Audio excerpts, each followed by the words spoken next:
These videos are brought to you by MSCCasino.com and the Macau Sporting Club. MSCCasino.com, check it out. Also, be sure to check out PF Painters and their website, pfpainters.com. You are watching Sports Matters TV. Okay guys, welcome to Sports Matters TV in association with the Macau Casino and PF Painters. And yet again guys, it's always great to have local legends on with us here at Sports Matters TV. The man next to me I've known since I'm a little child. Obviously I grew up on Harvey Road. JP's familiar with Harvey Road, and obviously all the family are from there, JP. But we're going to talk obviously Leone Crowley, your son. What a couple of years it's been for him, but let's talk the last 12 months in general. You couldn't be any prouder of your boy. Oh, fantastic, Jerry. Thanks for having us, by the way. Yeah, a dream come true with Leon. For the past 10 years, we worked hard on it. And obviously, any kid out there is their dream to be a professional snooker player. But just rewind the clock a little bit before Leon started playing snooker. The Crucible in Cork City, there used to be a club called Potters before it became the Crucible, and I worked there as a young kid in the mid-70s. So that would tell you how long ago the love of snooker was in my blood, because we lived 100 metres away from the Crucible Club, and I used to go over there as a kid, so I got a job there. So meeting the likes of Jimmy White, Tony Mayo, going back, we had exhibitions in Cork City. The snooker was huge back in the late 70s, early 80s. Yeah. 3,000 people at the Savoy, big exhibitions, and just being part of that. So the love was always there. And then I travelled a bit around the world, came back to Cork, and it was always in my blood. So when I opened up my first snooker club at, I think it was 2012, Ken Doherty opened it up. We had all Jimmy White, we had all the big guns there to celebrate the opening and all that. And I did have a little chat to Ken to say I'd love to, outside after the exhibition, we had a great night. I said to him that I'd love to see another Republic of Ireland world champion. Yeah. And he said, JP, I'd love to see one as well before we leave the cert, you know. And not knowing it was Leon was the next one, you know. Yeah. All those years ago. It was my own son that kind of achieved the amateur, you know, under 19s world champion. It was savage, and like we mentioned, like you're I don't think you give yourself enough credit. First of all, you're very fundamental when it comes to snooker and Cork for what you've done. Yeah. All these years, and even before I didn't even know before the Crucible there was, you know what I mean. To be fair, when I opened the club, we had 11 snooker tables, and the leagues were kind of stopped for 15 years in Cork City. But when I opened up the club, the fact I had more than 9 tables. We got the leagues back going in Cork and Munster, so that was a great boost for back in 2012. The leagues got going for the first time in 15 years, so and it was great to see like the likes of Ryan Cronick, Greg Casey, David Cassidy. They're all great snooker players, great amateurs in the Crucible. But the fact we got the leagues back going again, we got more people involved, like Leon, and then obviously Aaron was down in the Crucible. We were kind of enemies, shooters, and it was always a little. There's always a little batch, but great for snooker. At the end of this, snooker was always the winner. So it really got the kids going again, and yeah, so we got the leagues back going after 15 years. So I was very proud to be part of that. And then obviously we went to shooters too. That closed down due to unforeseen circumstances. And to be fair, Sean Paul Mayer, the son, was playing, and Gary Sullivan, which is a big part of Leon's career. More of his mentor. He doesn't want to be called his coach, but to be fair, Gary have a great snooker brain.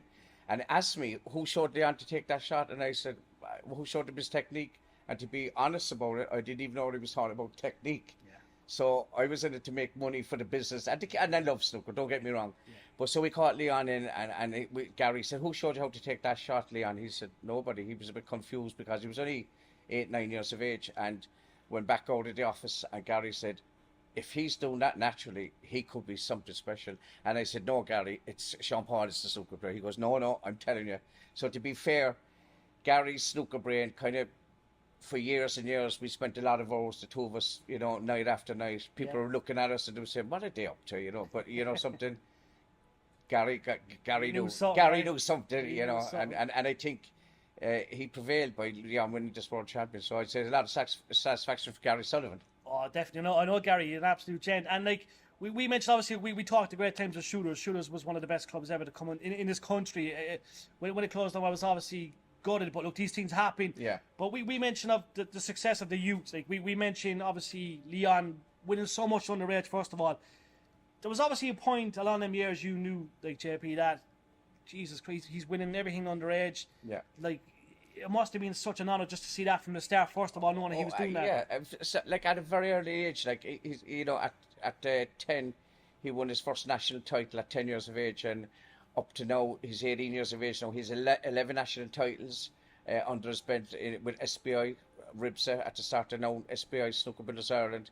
And to be fair, we had our fair shares of scars as well. Like, I mean, he got beaten in the Worlds in Russia in the under-16, the quarterfinals. He was just a kid. Aaron Hill was at that competition. Aaron got beaten in the finals of that Worlds under-16 in Russia by Ben Mertens. But like, you know, he got beaten in European Championships. So it's not that Leon went away and just won the world. So you get a lot of scars from it, you know. But you pick yourself up and keep going. I think it gives them strength. It just goes to show the character of the people, of the persons. Because when Leon went down and run to get to that European final, beat Liam Pullen 4-0 in the semis, down 2-0 against Ben Mertens, came back and beat him 4-2, and unfortunately came a bit short against Liam Davis, which is on the tour now, Welsh guy, very good snooker player. And, you know, after that, it was hurting, but, you know, something we carried on, and Leon went back up there. And carried on winning titles, and then obviously this year winning the under-21 English Open, which was a great start. Kind of gave motivation. Did the All-Ireland Blackstack, beating Michael Judd in the semis and Patrick Wallace in the final. Huge scalps. So, and been up at Mark Allen's camp. I call it Mark Allen's stable now, because you got Rob Mugig and John Brown, Mark Allen, and they've been a great help, lovely people. So he's been up there for the last 8 months, week on, week off. And then going out to Morocco a few weeks ago, he was full of confidence. But I saw something in Leon this time. I never saw him so focused. I asked him to just take off Neil Robinson. If you look at Neil Robinson playing, he just stares at the table. He doesn't look left or right, or he doesn't even twitch his head. And I asked him to try just do it for one game. And Leon came back up to the bedroom in the hotel and said, Dad, he won 4-0, 139 points, and so the 139 balls potted before the guy potted his first red. So he felt something different himself. So he carried on being focused. A little bit of a fright in one of the games. I felt like it was older brother actually came down from the because he was 3-2 down, 3-all, 4-3. But I felt it was like his older brother Corey, God rest him, and he came down, and it was just a weird feeling that I got. And he said, "Listen, young brother, I'm here now. I'm going to give you a fright, but you're going to win this competition." And after that moment, what I experienced, I thought was a fantastic feeling. Leon went on and won the tournament, you know, 4-0, 4-1, 5-0. So he was full of confidence, very focused, and very happy, very proud of that. It was surreal, and like we see him coming over, like, and he's just like, he didn't even flinch when he won it, and you came over, and obviously the emotion, I could see the joy. What was it like getting all the messages from home? And look, obviously everyone wants to speak. Unbelievable. The fact that Leon won it, I took him out of the senior tournament because I felt like if he carried on playing the bigger event, we already had the tour card. So I just felt it was a good move, and Jason Ferguson thanked me, saying, you know, in case he was knocking on any other guys. And so we relaxed for the whole week. We had a great time. It really only hit home till we got home. You know, out there, it's snooker. You win a tournament, you get a tour card, but everything is back to business. Because you're talking about the best players on the planet. Juniors, seniors. So everything was kind of relaxed over there. But when we got home, it kind of really hit us, you know, with all the coverage of the press. And so, yeah, very good, very good. Was there a little party? We had a little party in there. It wouldn't be you if we didn't. No. We wouldn't be Irish if we didn't have the party. Up in Hannah Bonds and Gary Hyde's place, and Tommy Hyde came and said good things great about Leon. Great role model. And so it was fantastic. Great night, definitely. And JP, look, we have to mention what's ahead. By April is game-changing times. He's playing with the big boys. It's you're going to be watching a lot of them on TV, hopefully on Eurosport and BBC, all that kind of stuff. But look, you must be excited, but you know what he can do. You've been there every day. You've seen, you picked him up on the dark days. You've seen him on the good days. You know what he can do. He's made of steel, and he's going to cause problems. Oh yeah, at the end of the day, like Leon's second apprenticeship to start now. He's in with the big boys. The good thing about Leon is that he won't be a crybaby if he gets beaten. He'll take it on the chin. He'll learn from it. He's one of those kids. He's a quick learner. And at the end of the day, he's played the best on the planet. And again, he's young, he's 18, and hopefully our aim is to stay on the tour. But like going forward, you know, every snooker guy that gets on that tour, every snooker kid that plays snooker, their dream is to be a world champion, and he has that belief. Believe me, he has that belief. And I think that's Leon's aim going forward in the future. One day he wants to be a senior world. He's an amateur under 19 world champion now, and I think he wants to be that senior one. You know, just like Ken Doherty.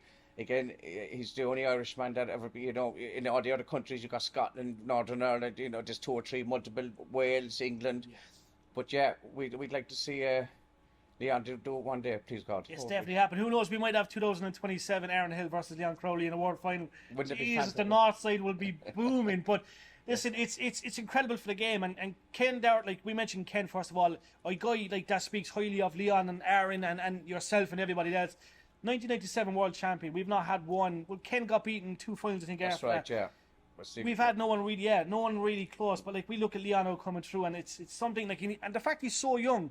Yeah. Keeping the tour card is something he wants to do, but imagine how much he's going to develop from here to the next 2 years, 3 years, 4 years, and then he knows the routine, he knows how to travel the way they travel. He's practicing, and it's going to be incredible. And like I'm telling you, what a time to be a fan of snooker in Ireland. Hey Jerry, what a time to be a snooker player. The way it's gone worldwide.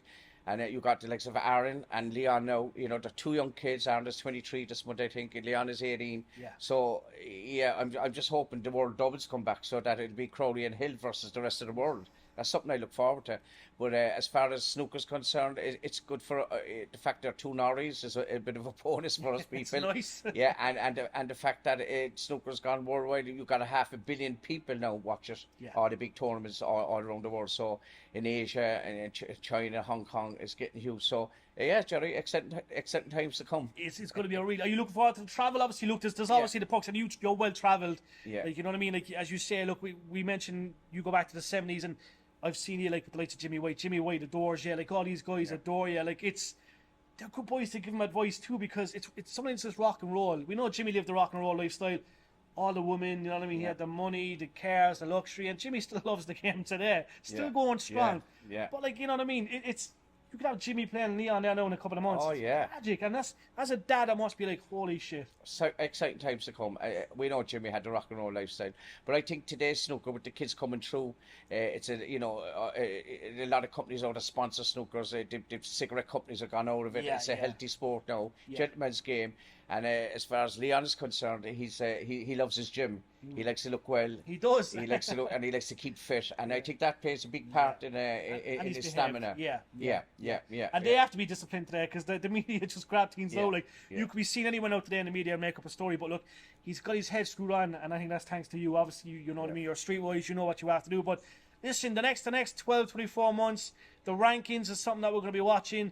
The qualifiers, the tournaments, JP, it's going to be incredible, bye. Oh, exciting times for snooker. Any snooker fans out there to be watching 2 Norries on the tour now. Again, there's going to be ups and downs, but you know something? It's all good. It's sport. You know, the world can be in a worse place at the moment, but we're talking about a sport here. If it gives us pleasure to look at it, it gives us a bit of a joy. We're going to have highs and lows, but all good things to come, Jerry. We can't wait, JP. Listen, honour as always. I'm a big fan. Thanks for all you've done for Cork Snooker as well. That hasn't gone unnoticed, because you know you are a legend. Cheers, sir. Thanks very much. Thanks, guys.